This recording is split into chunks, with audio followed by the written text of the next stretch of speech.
4-chi qism.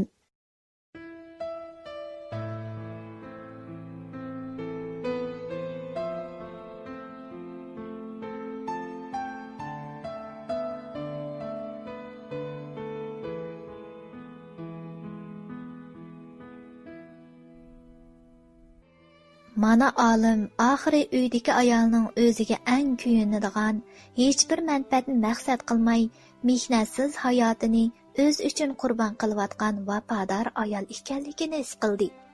Biroq endi to'limi kechikkan edi. Chunki Aysham o ikkisini xotirjam turmush kechirgili qo'yatdimi? Uningda unchalik odimiylik nima qilsin? Mana olimning kunlari dakki-dukkida o'tishga boshladi. Bir yoqdan Aysham takti selib yeniga tartsa, yana bir tarafdan fazilatlik ayoli Ruqiyaning bu pastkashlikni bilib qilib, uningdan ayrilib qolishdan andish qilardi. Mana bir qadamni o'ylamay besib, nafsiga qul bo'lganning badalining buncha og'ir bo'lib ketishini uxlab tushidimi, o'ylamagan edi. Pushaymon dardi uni oromida qo'ymagan edi.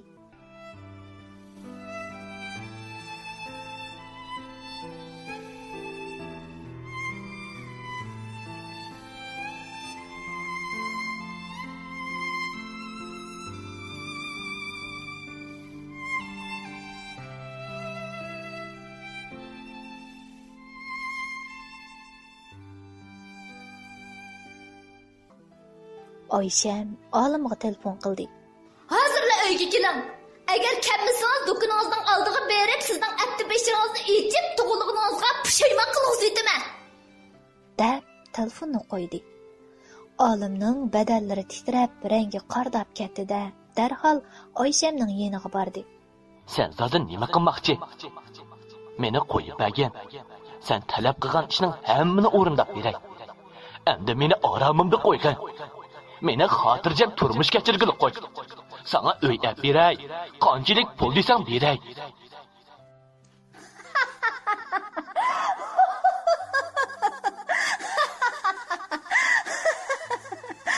Voy bichara olim, voy bichara olim.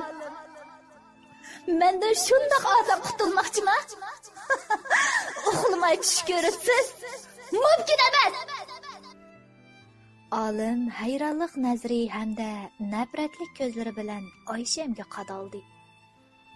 Bu nima deganing Aysham? Qayni sening boshdagi muloyimliqing? Nimalar deydigansiz olim? Boshda mening bolam yo'q, qiz edim.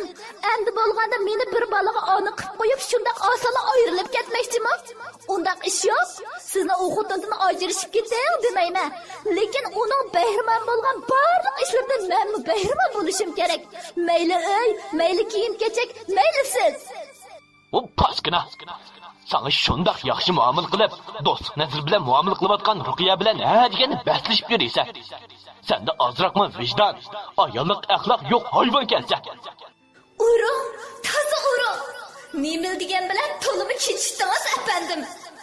Uni shundoq maqtab ketadigan odam boshda men suyungizni chiqarib, kaynimda yuraytingiz. Endi men ko'z qarnim to'yib qopti-da. Nima desangiz karim yo'q. Ish qilib sizni u qanjuqqa o'tinib bermayman. Tova, qandoq bo'p sendek bir hayvon bilan birga bo'lib, balaliq bo'g'inimga hech aqlim yetmaydi. Ko'zim ko'r bo'p qopti-kan mening. Bu paskash. Men aslida uningga mansub. Bu nuqtan unutib qolma, ha? Debla eshikni yervatgidek yepib chiqib ketdi olim. Olim yo'lda mang'ash qattiq pushaymon qildi. O'zimi sezmasdan ko'zlaridan necha tomchi yosh sirg'ib tushdi. Shundoq irodalik, aqlliq, cho'p-cho'ngli bir erning ko'zidan yosh ololgan Ayshamga nafratlandi. Biroq endi nafratlanganning nima foydasi? Bu pastkash Aysham uni oromida qo'yamdi deysizlar. Keyingi pushaymon o'zga dushman degan mushi bo'lsa kerak.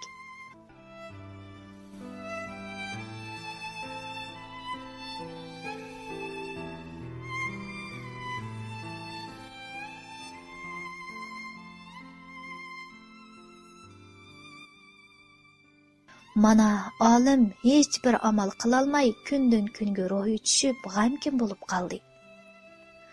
Erining bu holini ko'rgan Ruqiya hech o'zini tutolmadi.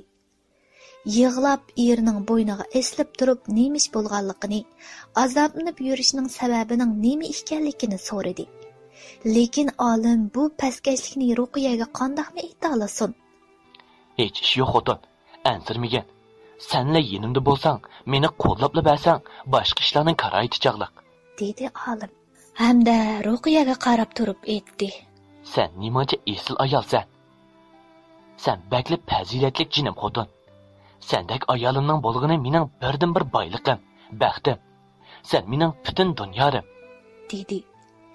Erining so'zlarini anglab Ruqiya intayin xushal bo'lib ketdi-da, eriga o'zini etib, "Rahmat. Sizning roziligingiz uchun hayotim paydo." deb ko'zidan sirg'ib tushgan yoshlarni surtib qo'yib, "Bo'ldi, orom eling, charchagansiz."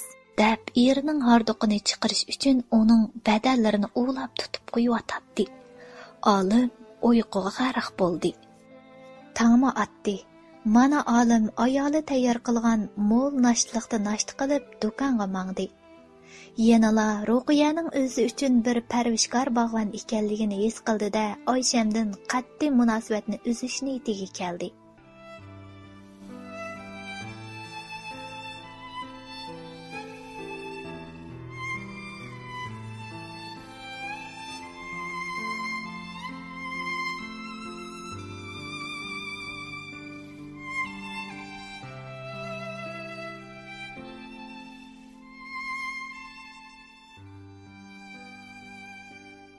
Bu xotirjam baxtli turmushiga daz ketishni asla xohlamaydi. Shunga Oyshamga bir dona uy setib oldi hamda uning o'g'lining nomida karta bejirib, u kartaga 100 ming yuan pul qo'ydi. Ondan Oyshamning yoniga berib setib olgan uyning oshqushlari va kartani berdi. Biroq bu nomussiz Oysham qo'shilish u yoqda tursin, olim bilan qattiq jidallashdi. Sen meni eski chapa o'rnida ko'rib qoldingmi? Kiyginkamiz tashlab etadigan undaq asa ish yo'q. Sening xotirjam turmush kechirguningni men bir ko'ray. Deb oldidagi 2 yoshga kirib oshgan o'g'ilni ko'tiribla yerga tashladi. Bu rahimsiz ana o'z o'g'lini azoblash, qiynash orqali olimni qo'rqitib yanada ab qalmoqchi edi. Onda qilma. Olim balını tutvelishga ulgurolmay balaning bir qo'li ostida qolib yerga tushdi va qiyqirab yig'lab ketdi. Balaning qo'li sungan edi. La'nat bo'lsin, ming la'nat bo'lsin. O'z bag'rini yerib chiqqan o'g'lini rahimsizlarcha yerga etishga yurgichidigan bu razil xotin olimga yana nima kunlarni ko'rsatar ha? Ayol kishi deganmi shundoq razil bo'lamdi deyman. Olim o'g'ilni ko'tirdi. Avval balını doktorxonaga olib Andın senden hisob olma va isloq buzoq.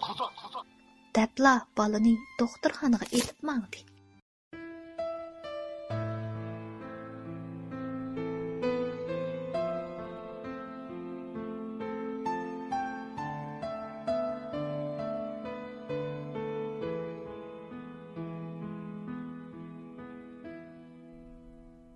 Olim o'g'lining qo'lini tangdirib bo'lib uyga qaytib keldi. Sen mi bir ona bo'ldingmi?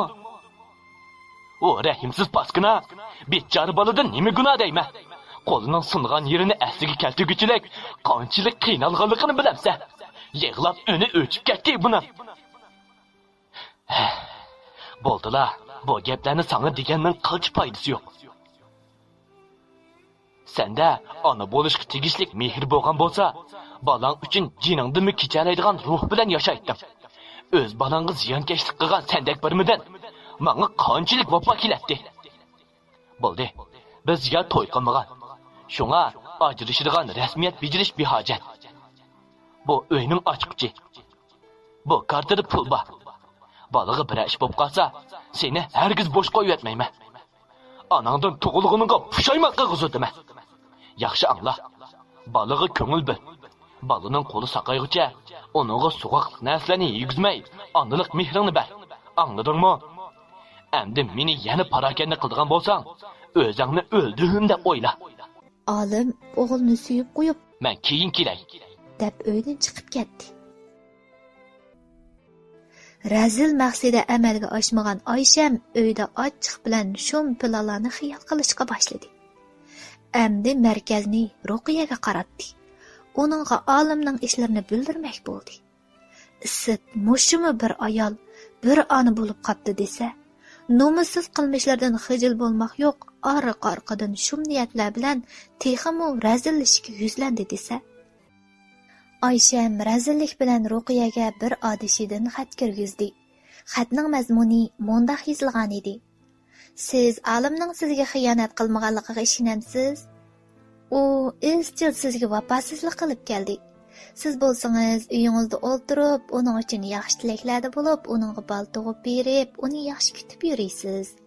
Lekin u sizning odishingiz Oysham bilan aralashib yurgil 4 yil bo'ldi. Texi ikkisining bir o'g'lim bo'ldi danga. Bu ishlarni bilmaysiz-ku deyman. Siz nima degan döt ayala? Eringiz sirtdan bal tepib o'ynab yursimu, bilmay yurisiz. U vafosiz eringiz tex Oyshamga 70 kvadrat metrlik uydan birni olib berdi danga. Qanday hissiyati bo'lyapsiz, vafodor ayol? Ko'zlaringizdan yosh sirg'ib tushyotidi haqiqatjon. Endi yig'ilganning nima foydasi? Aslida boshda ularga diqqat qilishingiz kerak edi. Mana endi qanday qilasiz? Xo'p bo'ldi. Oq ko'ngillik qilib, odishingizni uylaringizda qo'ndirib, nega barsangiz bila yurib, eringizga fursat yaratib berganingizning jazosini tortingiz endi. Bo'ldi, endi so'zim tamom. Men yana kelaman. Aman bo'ling. Xo'sh, deb xotun. deb yozilgan edi. Shiriklarim, bu gaplar rostmidi? Tushunishim kerakmidi u yoki? deb azobdan qalbi o'rtangan Ruqiya eng yaqin odishi Fatimaga telefon qildi. Fatima telefonni oldi, hayron qilib. Chunki Ruqiya Fatimani izlamagili 1 yil bo'lgan edi. Tuyuqsizla o'zini izlab telefon qilganidan ajablandi hamda ansirdi. Tinchlikmi adash? Tinchlik emas, Fatima. Canım adishim, sening askartishlaring to'g'ri ekan, to'q, men nimanchi dad. Voy canım adishim, soat nemish bo'ldi men iyda. Men yiningga baray. Adash, tushda olim tamoqqa uyga keladi. Shuni tamoq etmay sirtga chiqsam, xapliq bo'ladi degina. Tamoqni etib bo'p ko'rishili. Men sana telefon qilaman. Fatima Ruqiyadan ansirab yuraklari etishga boshladi. Chinim atishim soat nim bo'lgandi. Nimancha azobli yig'laydigandi. Adishimga kelgan azoblar menga kelsa kashki. Mana birdamda soat 2 bo'ldi.